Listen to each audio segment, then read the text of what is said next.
Z šermického kroužku Domu dětí a mládeže.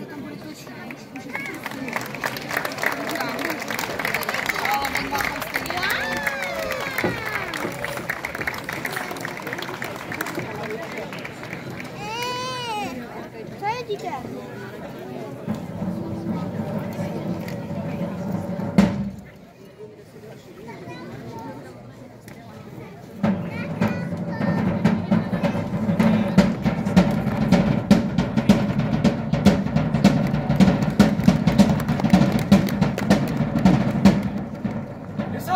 Co s ním? Zabijem ho!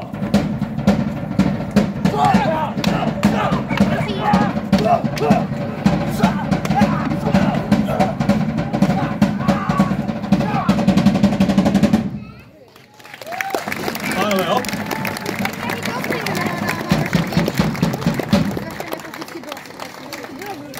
V následující chvíli si formou krátkých ukázek Assault ukážeme, jak mohli v dávných dobách i mladí chlapci na šerminách cvičit.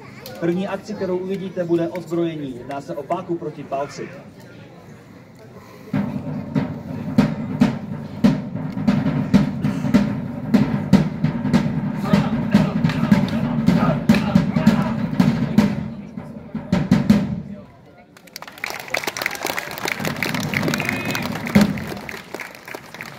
Souboj a boj krátkou zbraní není jenom sekání, bodání a používání ostří, ale šermis používá i jiné části svého těla a přechází do zápasu. Nyní si ukážeme různé formy fixace a povalení. Pánové, Oliver, Adam, Marek a David, prosím na scénu. Pánové se připraví.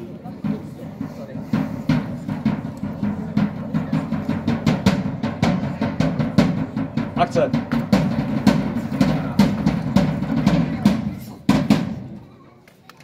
Pánové, hop.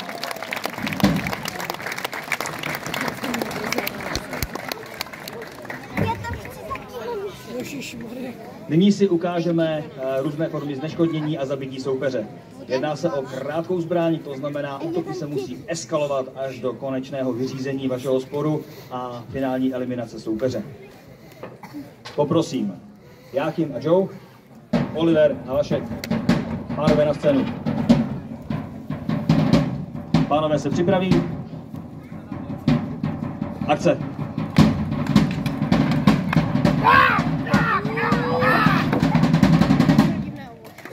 Pánové, hop.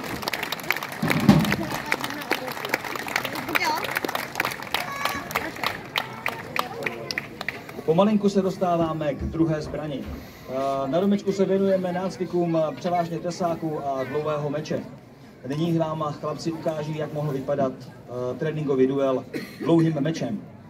Pánové, poprosím.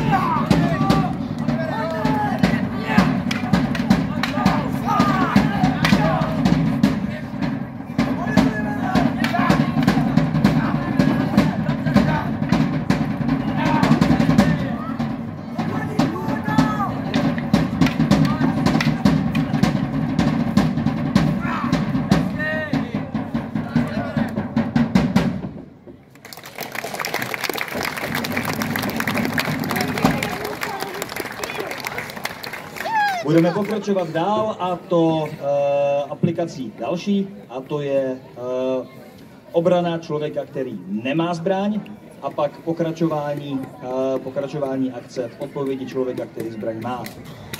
Pánové, prosím. Štěpán a Vašek, David a Marek. Pánové se připraví. Akce!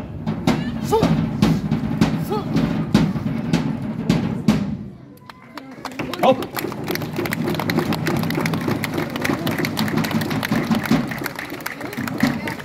Dlouhý meč je zbraň, která nemá jenom smrtící ostří a hrot. Aplikovat se dá i hlavice, příčka.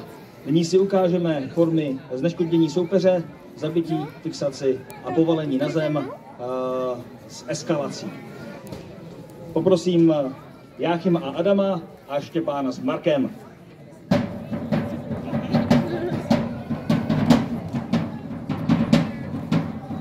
Pánové se připraví. Akce!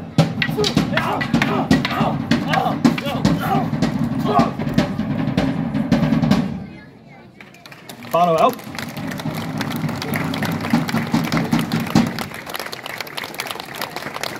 Tuto akci si dále rozvineme následnou obranou.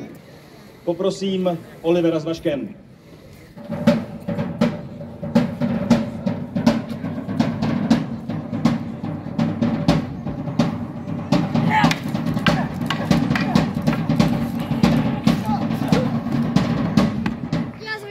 Pánové, hop!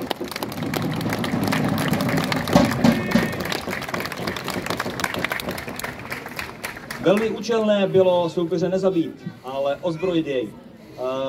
Populární formou se dá říci, že za takového člověka jste pak mohli dostat výkupné. My si nyní z té formy ozbrojení a zapáčení ukážeme. Pánové, prosím na scénu. Štěpán Adam a Marek s Jáchymem.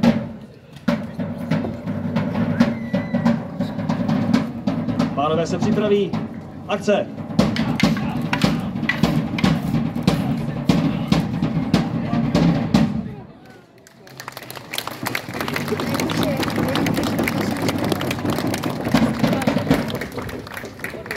Na závěr vám chlapci ukáží, jak mohl vypadat boj jednoho člověka vyzbrojeného dlouhým mečem proti přesile.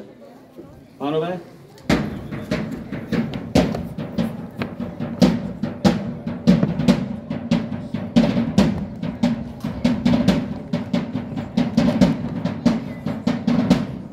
On je zase sám? Tak co zase s ním? Tak ho zase zabijem!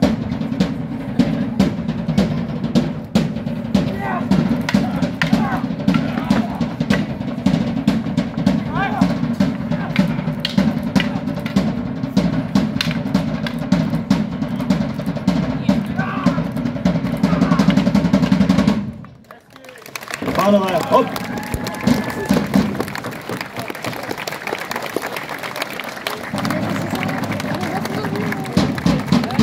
Dámy a pánové, kroužek, čermířský kroužek na Domě dětí v Olomouci.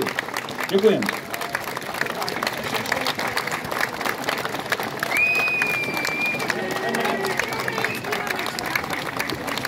Třetí generace frekventantů ve věku od 12 do 18 let převedli scénický šerm ve všech jeho podobách pod patronací Eduarda Zachy a vedením Jaroslava Píši.